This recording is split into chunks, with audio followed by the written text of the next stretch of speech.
Assalamualaikum kawan inspirasi. Pada masa Khalifah Harun al-Rasyid, seorang raja pada masa dinasti Abbasiyah, tinggallah seorang pria bernama Abu Nawas. Pada suatu hari, Abu Nawas terlihat murung. Ia hanya tertunduk lesu, mendengarkan penuturan istrinya, yang mengatakan, kalau beberapa pekerja kerajaan, atas titah Raja Harun, membongkar rumahnya. Raja berdalih, bahwa itu dilakukan karena bermimpi, kalau di bawah rumahnya terpendam emas, dan permata yang tak ternilai harganya. Namun, setelah mereka terus-menerus menggali, ternyata emas dan permata tidak juga ditemukan. Parahnya, sang raja juga tidak mau meminta maaf, dan mengganti rugi sedikit pun kepada Abu Nawas. Karena itulah, Abu Nawas sakit hati, dan memendam rasa dendam kepada perusak rumahnya. Lama Abu Nawas memeras otak, namun, belum juga ia menemukan muslihat untuk membalas perbuatan Baginda. Makanan yang dihidangkan istrinya pun tidak dimakan, karena nafsu makannya telah lenyap. Keesokan harinya, Abu Nawas melihat banyak lalat-lalat mulai menyerbu makanannya yang sudah mulai basi. Begitu melihat lalat-lalat itu berterbangan, Abu Nawas tiba-tiba saja tertawa riang, seolah mendapatkan ide. Tolong ambilkan kain penutup untuk makananku, dan sebatang besi, kata Abu Nawas kepada istrinya. Dengan wajah berseri-seri, Abu Nawas berangkat menuju istana. Setiba di istana, Abu Nawas membungkuk memberi hormat kepada Raja Harun. Raja Harun terkejut atas kedatangan Abu Nawas di hadapan para menterinya. Raja Harun mempersilahkan Abu Nawas untuk menghadap. Ampun tuanku, hamba menghadap tuanku Baginda, hanya untuk mengadukan perlakuan tamu-tamu yang tidak diundang. Mereka memasuki rumah hamba tanpa izin, dan berani memakan makanan hamba, lapor Abu Nawas. Siapakah tamu-tamu tidak diundang itu, wahai Abu Nawas? Ujar Baginda dengan bijaksana. Lalat-lalat ini tuanku, kata Abu Nawas sambil membuka penutup piringnya. Kepada siapa lagi? Kalau bukan kepada paduka junjungan hamba mengadukan perlakuan yang tidak adil ini, ujar Abu Nawas sekali lagi. Lalu, keadilan yang bagaimana, yang engkau inginkan dariku? Tanya Raja Harun penasaran. Hamba hanya menginginkan izin tertulis dari Baginda sendiri, agar hamba bisa dengan leluasa menghukum lalat-lalat yang nakal itu, kata Abu Nawas, memulai muslihatnya. Akhirnya, Raja Harun dengan terpaksa membuat surat izin, yang isinya memperkenankan Abu Nawas memukul lalat-lalat itu, dimanapun mereka hinggap. Setelah mendapat izin tertulis itu, Abu Nawas mulai mengusir lalat-lalat di piringnya, hingga mereka terbang, dan hinggap di sana-sini.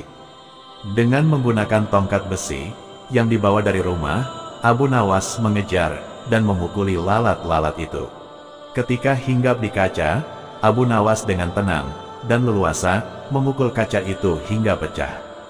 Kemudian, vas bunganan indah milik sang raja juga ikut terkena pukul dan pecah. Akhirnya, hanya dalam beberapa menit saja, seluruh perabot istana hancur berkeping-keping. Raja Harun tidak bisa berbuat apa-apa, kecuali menyadari kekeliruannya yang telah dilakukan terhadap Abu Nawas dan keluarganya. Setelah merasa puas, Abu Nawas mohon diri. Barang-barang kesayangan Raja Harun banyak yang hancur. Bukan cuma itu saja, Raja juga menanggung rasa malu. Kini dia sadar betapa kelirunya telah berbuat semena-mena kepada Abu Nawas. Di kisah yang lain, Baginda Raja Harun al-Rasyid ingin mengalahkan Abu Nawas. Namun, perangkap-perangkap yang selama ini dibuat, semua bisa diatasi dengan cara-cara yang cemerlang oleh Abu Nawas. Baginda Raja tidak putus asa. Masih ada puluhan jaring muslihat yang telah disiapkannya untuk menjerat dan menghukum Abu Nawas. Baginda Raja beserta para menteri sering mengunjungi tempat pemandian air hangat yang hanya dikunjungi para pangeran, bangsawan, dan orang-orang terkenal. Suatu sore yang cerah, ketika Baginda Raja beserta para menterinya berendam di kolam, beliau berkata kepada para menterinya, "Aku punya akal untuk menjebak Abu Nawas, kata Baginda Raja dengan wajah yang ceria. Apakah itu wahai Paduka yang mulia? Tanya salah seorang menteri. Kalian tidak usah tahu dulu. Aku hanya ingin kalian datang lebih dini besok sore. Jangan lupa, datanglah besok sebelum Abu Nawas datang, karena aku akan mengundangnya untuk mandi bersama-sama kita, kata Baginda Raja memberi pengarahan. Baginda Raja memang sengaja tidak menyebutkan tipuan apa yang akan digelar besok. Abu Nawas diundang untuk mandi bersama Baginda Raja dan para menteri di pemandian air hangat yang terkenal itu. Sampai pada hari yang telah direncanakan, Baginda Raja dan para menteri sudah datang lebih dahulu. Baginda membawa 19 butir telur ayam. 18 butir dibagikan kepada para menterinya. 1 butir untuk dirinya sendiri. Kemudian Baginda memberi pengarahan singkat tentang apa yang telah direncanakan untuk menjebak Abu Nawas. Ketika Abu Nawas datang, Baginda Raja beserta para menteri sudah berendam di kolam. Abu Nawas melepas pakaian dan langsung ikut berendam. Abu Nawas berharap-harap cemas. Kira-kira permainan apa lagi yang akan dihadapi? Mungkin permainan kali ini lebih berat, karena Baginda Raja tidak memberi waktu untuk berpikir. Tiba-tiba Baginda Raja membuyarkan lamunan Abu Nawas. Beliau berkata kepada Abu Nawas, "Hai Abu Nawas, aku mengundangmu mandi bersama karena ingin mengajak engkau ikut dalam permainan kami," kata Baginda Raja. "Permainan apakah itu Paduka yang mulia?" tanya Abu Nawas belum mengerti. "Kita sesekali melakukan sesuatu yang secara alami hanya bisa dilakukan oleh binatang. Sebagai manusia kita harus bisa melakukannya dengan cara kita masing-masing," kata Baginda. "Hamba belum mengerti Baginda yang mulia," kata Abu Nawas agak ketakutan. "Masing-masing dari kita harus bisa bertelur seperti ayam, dan barang siapa yang tidak bisa bertelur, maka ia harus dihukum," kata Baginda. Abu Nawas tidak berkata apa-apa. Wajahnya nampak murung. Ia semakin yakin dirinya tak akan bisa lolos dari lubang jebakan Baginda dengan mudah. Melihat wajah Abu Nawas murung, wajah Baginda Raja semakin berseri-seri. "Nah, sekarang apalagi yang kita tunggu? Kita menyelam, lalu naik ke atas sambil menunjukkan telur kita masing-masing," perintah Baginda Raja. Baginda Raja dan para menteri mulai menyelam, kemudian naik ke atas satu persatu dengan membawa sebutir telur ayam. Abu Nawas masih di dalam kolam. Ia tentu saja tidak sempat mempersiapkan telur, karena ia memang tidak tahu kalau ia diharuskan bertelur seperti ayam. Kini Abu Nawas tahu kalau Baginda Raja dan para menteri telah mempersiapkan telur masing-masing 1 butir. Karena belum ada seorang manusia pun yang bisa bertelur, dan tidak akan pernah ada yang bisa. Kini dadanya mulai terasa sesak. Abu Nawas cepat-cepat muncul ke permukaan, kemudian naik ke atas. Baginda Raja langsung mendekati Abu Nawas. Abu Nawas nampak tenang, bahkan ia berlaku aneh. Tiba-tiba saja ia mengeluarkan suara seperti ayam jantan berkokok, keras sekali, sehingga Baginda dan para menterinya merasa heran. "Ampun Tuanku yang mulia, hamba tidak bisa bertelur seperti Baginda dan para menteri," kata Abu Nawas sambil membungkuk hormat. "Kalau begitu engkau harus dihukum," kata Baginda bangga. "Tunggu dulu wahai Tuanku yang mulia," kata Abu Nawas memohon. "Apalagi hai Abu Nawas," kata Baginda tidak sabar. "Paduka yang mulia, sebelumnya izinkan hamba membela diri. Sebenarnya kalau hamba mau bertelur, hamba tentu mampu. Tetapi hamba merasa menjadi ayam jantan, maka hamba tidak bertelur. Hanya ayam betina saja yang bisa bertelur," kata Abu Nawas dengan membusungkan dada. Baginda Raja tidak bisa berkata apa-apa. Wajah Baginda dan para menteri yang semula ceria penuh kemenangan kini mendadak berubah menjadi merah padam karena malu. Sebab mereka dianggap ayam betina. Abu Nawas memang cerdik. Karena merasa malu, Baginda Raja Harun al-Rasyid dan para menteri segera berpakaian dan kembali ke istana tanpa mengucapkan sepatah kata pun. Memang Abu Nawas banyak akalnya dan telah diakui oleh para ilmuwan sebagai ahli mantik, atau ilmu logika. Gampang saja baginya untuk membolak-balikkan dan mempermainkan kata-kata, guna menjatuhkan mental lawan-lawannya. Suatu saat, Abu Nawas belum kembali, kata istrinya. Ia bersama seorang pendeta dan seorang ahli yoga, sedang melakukan pengembaraan suci. Padahal saat ini, Baginda amat membutuhkan bantuan Abu Nawas. Beberapa hari terakhir ini, Baginda merencanakan membangun istana di awang-awang. Karena sebagian dari raja-raja negeri sahabat telah membangun bangunan-bangunan yang luar biasa. Baginda tidak ingin menunggu Abu Nawas lebih lama lagi. Beliau mengutus beberapa orang kepercayaannya untuk mencari Abu Nawas. Mereka tidak berhasil menemukan Abu Nawas, karena Abu Nawas ternyata sudah berada di rumah ketika mereka baru berangkat. Abu Nawas menghadap Baginda Raja Harun al-Rasyid. Baginda amat riang. Saking gembiranya, beliau mengajak Abu Nawas bergurau. Setelah saling tukar-menukar cerita-cerita lucu, lalu Baginda mulai mengutarakan rencananya. Aku sangat ingin membangun istana di awang-awang, agar aku lebih terkenal di antara raja-raja yang lain. Adakah kemungkinan keinginanku itu terwujud? Wahai Abu Nawas, tanya Baginda Raja. Tidak ada yang tidak mungkin dilakukan di dunia ini, Paduka yang mulia, kata Abu Nawas berusaha mengikuti arah pembicaraan Baginda. Kalau menurut pendapatmu, hal itu tidak mustahil diwujudkan, maka aku serahkan sepenuhnya tugas ini kepadamu, kata Baginda puas.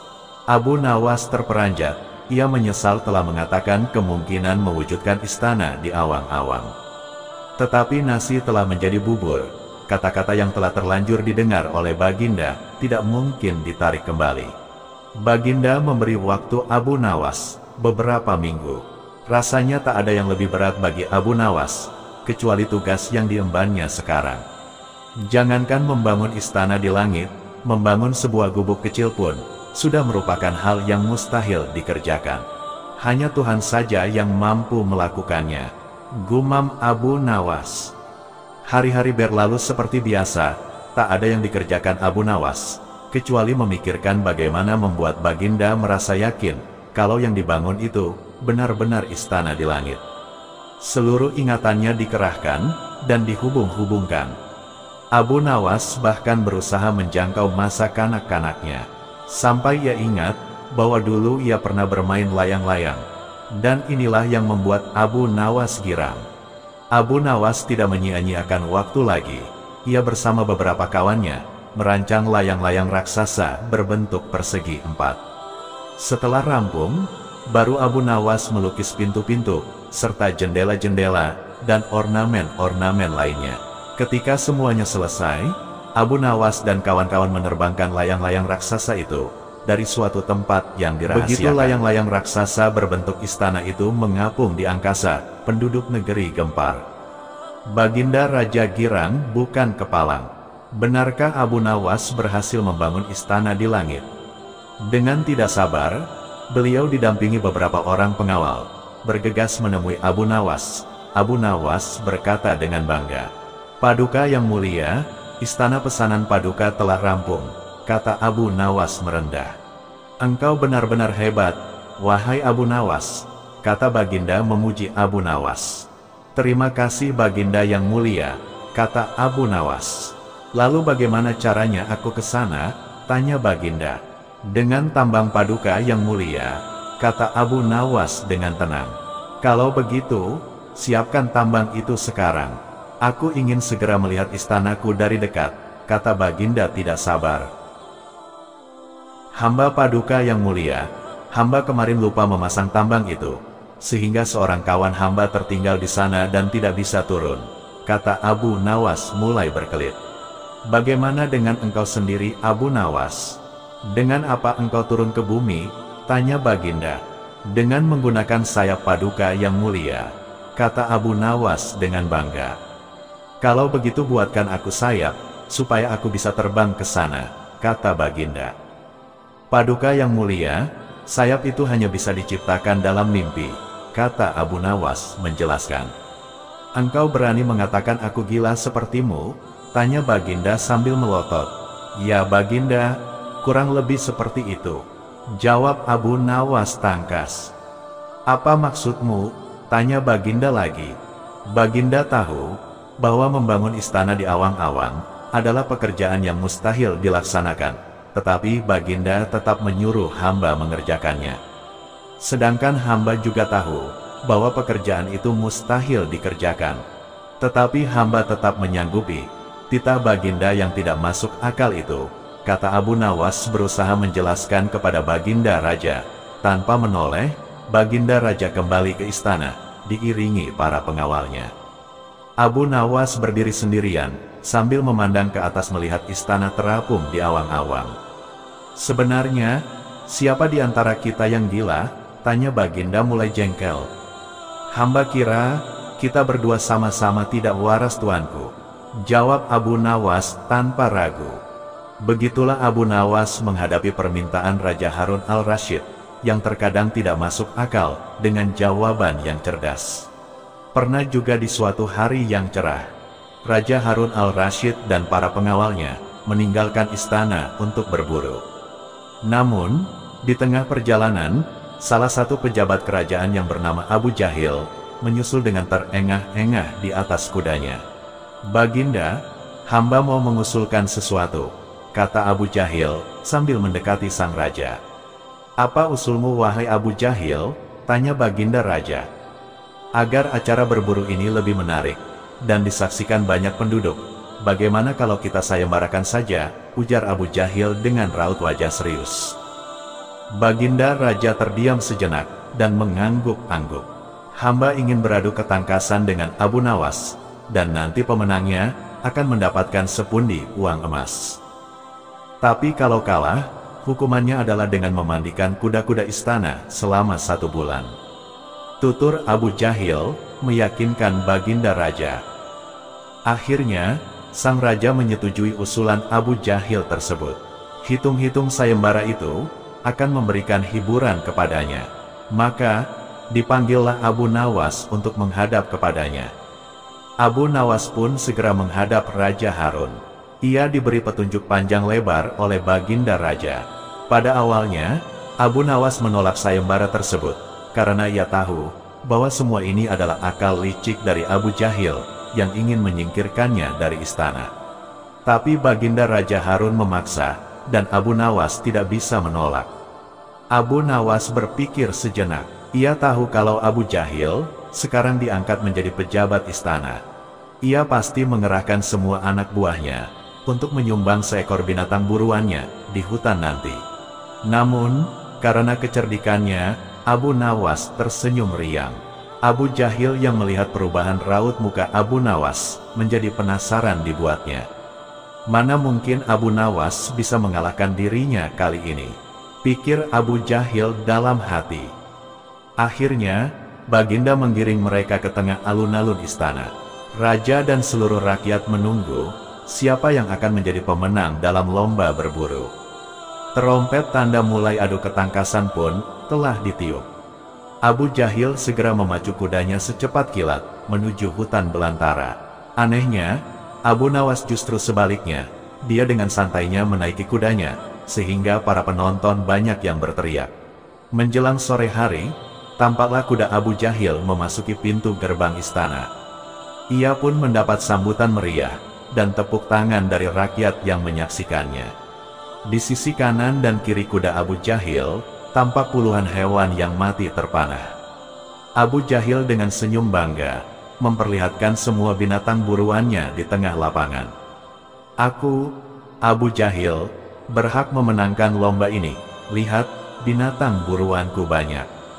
Mana mungkin Abu Nawas mengalahkanku, teriaknya lantang, yang membuat para penonton semakin ramai bertepuk tangan. Tidak berapa lama kemudian, terdengar suara kaki kuda Abu Nawas. Semua orang mentertawakan dan meneriakinya, karena Abu Nawas tak membawa satupun binatang buruan di kudanya. Tapi, Abu Nawas tidak tampak gusar sama sekali. Ia malah tersenyum dan melambaikan tangan. Baginda Raja menyuruh 2 orang pengawalnya maju ke tengah lapangan dan menghitung jumlah binatang buruan yang didapatkan 2 peserta tersebut. Dan kesempatan pertama, para pengawal menghitung jumlah binatang, hasil buruan Abu Jahil. 35 ekor kelinci, ditambah 5 ekor rusa, dan 2 ekor babi hutan, kata salah satu pengawal.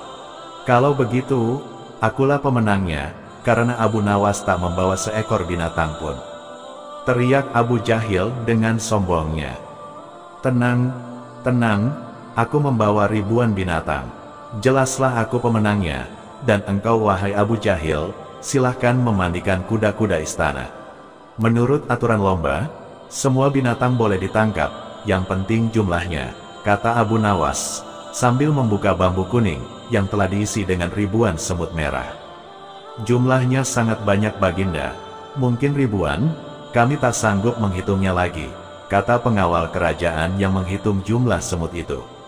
Melihat kenyataan itu, Abu Jahil tiba-tiba saja jatuh pingsan. Baginda Raja tertawa terpingkal-pingkal, dan langsung memberi hadiah kepada Abu Nawas. Kecerdikan dan ketulusan hati, pasti bisa mengalahkan kelicikan. Begitulah kisah hidup Abu Nawas yang penuh dengan tingkah lucu dan kecerdasannya. Nantikan terus kisah-kisah Abu Nawas selanjutnya. Wassalamualaikum warahmatullahi wabarakatuh.